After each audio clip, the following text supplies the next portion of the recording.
Well, who better to give us perspectives on the state of the economy other than the DG himself of the NESG, Mr. Laoye Jayola. Thank you for coming on this morning. Thank you. Well, the NESG, several conferences, several focus on the economy, what we need to do, be it diversifying, but just to get it running. But at the moment, it's not looking good.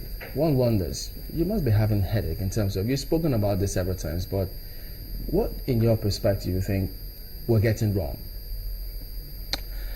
You know, what we are getting wrong, at least, is the fact that we are not taking decisions on a timely basis. And maybe, again, maybe government have some sequencing things they want to do with A, B, C, or because they just come in, they want to study it and own whatever it is by themselves. You see, sometimes if you're not there, you don't fully understand them. But I think when you are on a burning platform, you don't have the luxury of time, and that is what I believe we're getting wrong. And that's not only government, even private sector, all of us. The fact that these times are different from what where we're coming from, and then so the times are different, and the need for all of us to see the sense of urgency and the fact that you cannot do things sequentially, that you probably must have put too many things, you must do things concurrently and ensure that we get a result. So that is what I think is major, the fact that we're not taking all the actions together. Today, the headlines had it that FG is planning a conference on the economy by March. And we know that you had an NESG summit about the economy not long ago. What's happening to those recommendations? Well, again, we can have tons and tons of conferences. If we're dealing with Nigeria and the economy of Nigerian economy, the outcome is going to be largely the same. So if government wants to do their own, we will support them. But the fact is that we're still going to come up with the same outcome. Are they not going to involve the NESG on this one? Well, they said, I presume, I imagine that they will invite us. But you said government want to do their conferences, so they'll define the parameters.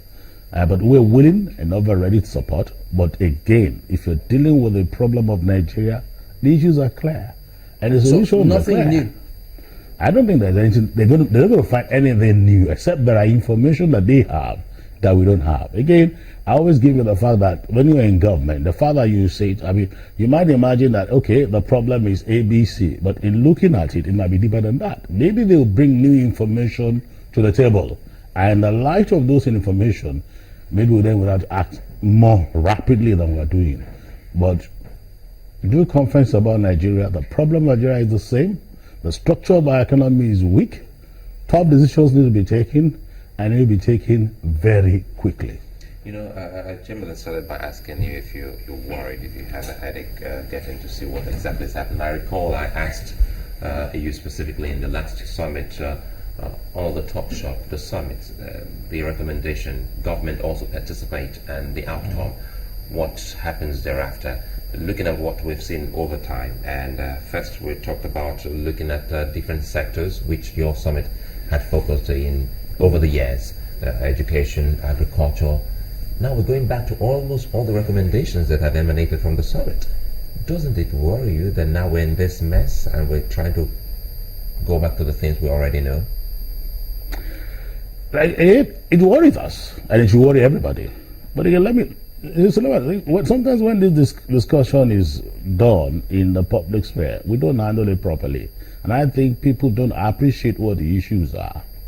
And I usually, in recent time, when people ask me, I say, look, let's sit down and make it very simple.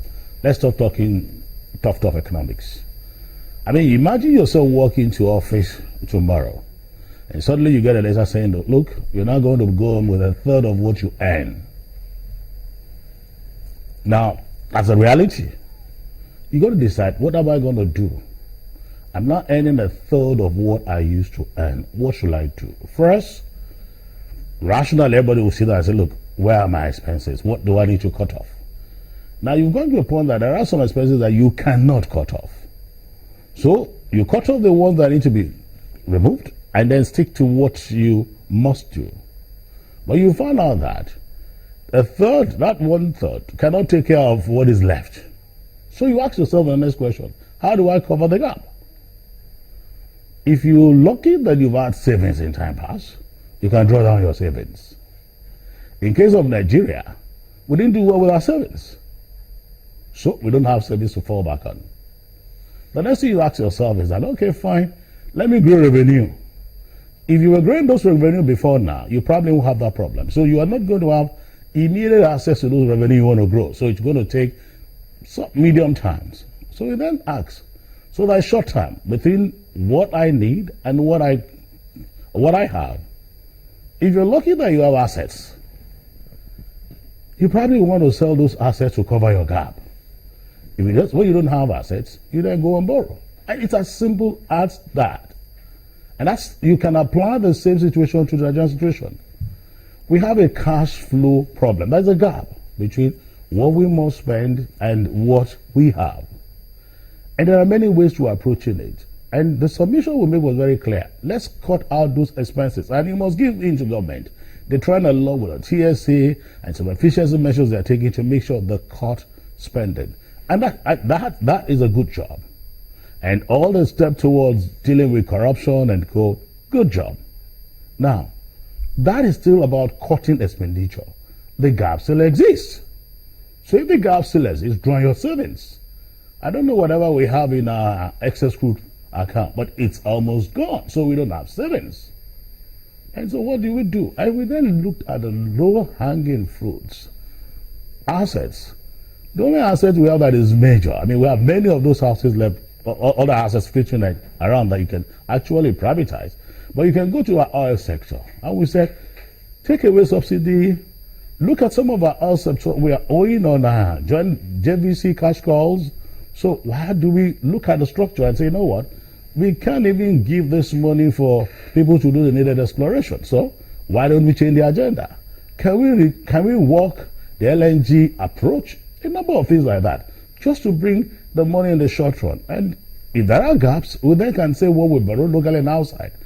As we spend time to diversify the economy, there are discussions about diversifications, no doubt. And I want to say that between ourselves and government, we're working in the area of job creation, we're doing area about the laws that we talked about. Those discussions are going on.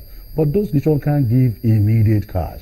But you need confidence in the short period to ensure that people don't get afraid. What you're seeing is that you are seeing panic, we're seeing, we're taking positions and we're reversing positions. And that is what an economy does not need.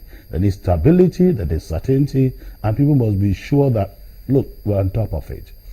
One wonders, what is or can be the guarantee then, if we hold this next summit in March, that we won't do the same things, take another decision today, change it tomorrow? Because if we have several conferences, several recommendations, and we're still doing this. Well, I can't give you that guarantee. But maybe now that if maybe government can then say, well, maybe government will then come and say, look, apart from all that you've said, we have these additional input in the light of what we've done in the last 1 year. And then we'll all come to a conclusion as to way forward. But we still insist that tough decisions must be taken. It's not business as usual. It's not business as usual. And it's not only government. I mean, it's not only federal. Because sometimes when we talk about this, the tendency is always to look at the president at the federal level, even at state levels. I mean, they've done the initial bailout. How long will you continue to bail out the states? Are you saying that? How viable are they? You talked about cutting expenses at the federal level, and you seem to be seeing some of that. Are you seeing that as well in the states? Well, again, because we don't have real effective, direct link with the state, we're not seeing enough of that. But know that I believe a few of the states are taking the issue seriously, and some of them are even complaining now. But you see, the state themselves need to make, which is why the whole concept of what we talked about, that look, you need to make the environment of doing business attractive. Investment is everywhere, but we're not the only one asking for this investment to come to our shore. So you need to make those environments very attractive. I know what the federal government is doing. At the last summit, there was a call on the NESG to come up with the laws that we can remove. Yeah. And we've been having work. I think the next week we should be making a presentation to the Parliament on that, So a lot of work is going on. But you don't see that much even traction at the state level. Very few states are taking these issues very, very seriously. So okay.